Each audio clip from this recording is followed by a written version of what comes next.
Energy update para sa Taurus. Sa January 5 hanggang January 12, sa message sa'yo ng card, makakatulong sa'yo mag-focus. Ano ba talaga yung gusto mo? Libreng mangarap yes. Meditate and contemplate, yes. Pag-aralan mabuti. Like, ano ba yung tinatarget mo? Kasi ba itong week na to very spiritual para sa maraming Taurus. So ngayon, kung feeling mo may mga bagay na napabayaan, hindi nabigyan pansin sa nakalipas na taon, possible ito yung time or moment na pag-isipan. Ano ba talaga yung gusto kong mangyari? Very promising naman tong taon na to Ace of Pentacles na sa reading is so possible. Ang focus mo sa kaperahan. Kung may pinagdadaanan ka sa financial, then ito yung time na pwedeng pag-aralan bakit nga ba ako nagkakaroon ng mga issue dito sa kaperahan. Pwede makaisip ka ng paraan paano masosolusyonan yung money problem mo kung meron. Ngayon, kung meron namang issue sa health, kung meron man, unti-unti makaka-recover. Marami kang possible na nasabi or sinasabi na nagkakatotoo. Ngayon, kung feeling mo sa heart mo, ganyan talaga ako Pag may sinabi ako nagkakatotoo, then ingatan mo yung mga sinasabi mo. Sabi dito, casting spells. The words I speak and the stories I tell are like spells. What I say and believe, I attract more of. So I shift my story from lack to abundance, from victim to empowered, and from complaint to gratitude. Madali kasi magreklamo, alam mo yun. Walang masyadong energy kailangan ilabas. Mabuti kita. Meaning madaling maghanap ng pangit. Kasi mabilis naman talagang isip natin pagdating dyan. Ganyan talaga yung isip natin. Nakaprogram siya na tulungan tayo mag-survive. Kung ano may nakakatakot, hindi maganda, or possible mga problema, na focus na agad ang attention natin doon. So, very spiritual week ito sa'yo. Awakening. Na kailangan isolusyonan mga problema. Hindi kailangan maging emosyonal sa mga problema. Temperance card din ng balance. So, possible na imbalance ka. Or galing ka sa time na para nahihirapan ka talaga. Yung Page of Cups card ito, hindi ka naman nawawalan pag-asa. Yung ikaw na bata ka, nandun pa rin yung mga pangarap mo, hindi naman nawawala. Yung potential mo is nandun pa rin. So makikita mo na kahit ilang taon ka na ngayon, meron ka pang pagkakataon na gawin yung mga gusto mong gawin.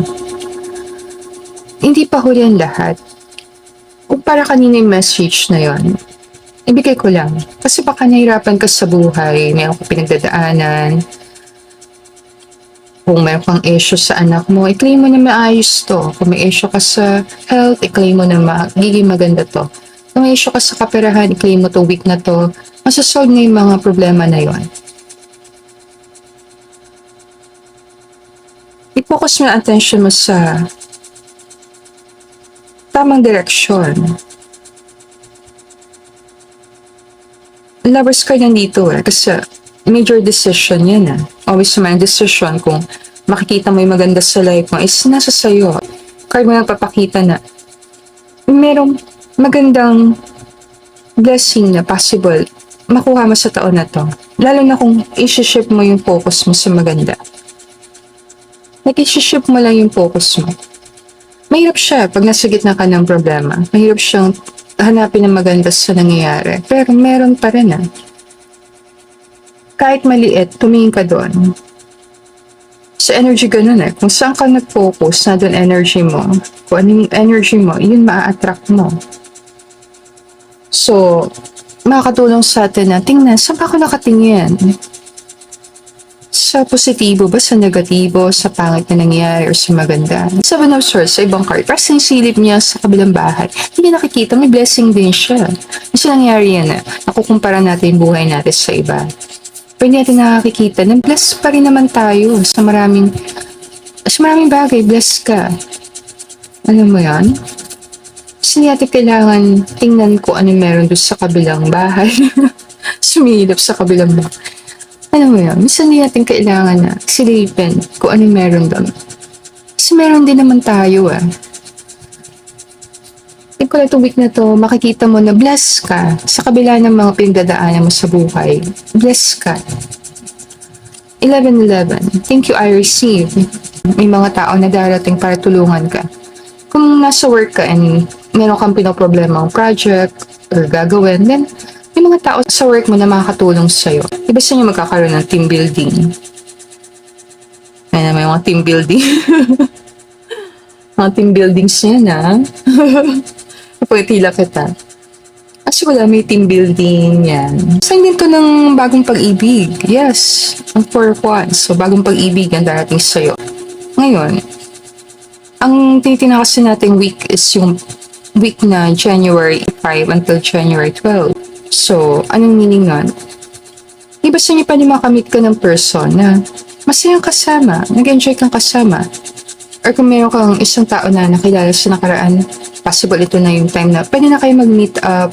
Kung galing ka sa hindi magandang sitwasyon, then pwede may claim na pagpasok ng linggo na to or pagpasok ng mga araw na to, medyo gumanda-ganda yung kaperahan mo. Mawala yung stress na yon. Para kasing gagaling yung energy sa stress.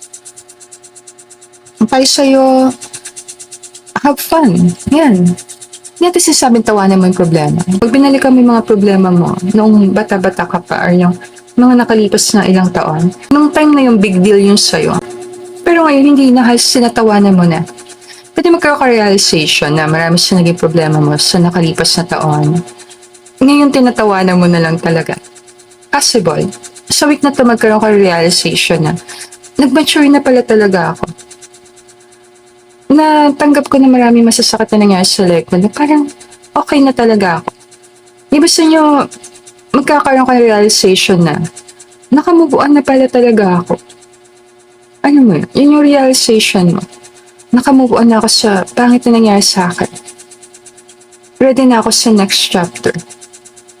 So, may very spiritual tong week na to sa mga Taurus. Tayo sa'yo, enjoy my present moment. Yes. Kung nasan ka ngayon, enjoy mo. Kung ano mga problema na sa harapan mo, hindi naman siya magiging mahalaga paglipas ng mahabang panahon. Temporary lang mga problems. Kakaroon ka ng awakening na kaya ka nahirapan sa marami sa mga problema mo sa nakaraan is naging very emotional ka sa pagharap mo sa mga problema. Yung emosyon mo ang nakapagpahirap sa'yo sa pagbigay solusyon sa problema mo. So, possible magkakaroon ka ng pagbabago sa paraan kung paano mo susolusyonan yung mga problema mo. Nakikita ko lang siya, kung mayroon ka mabigat na problema, magkakaroon siyang linaw kung paano siya masosolusyonan. And yung iba sa inyo, masosolusyonan mo na talaga siya. Pero wala na akong add sa reading. Let me know na lang sa comment kung saan part nag-resonate sa reading natin.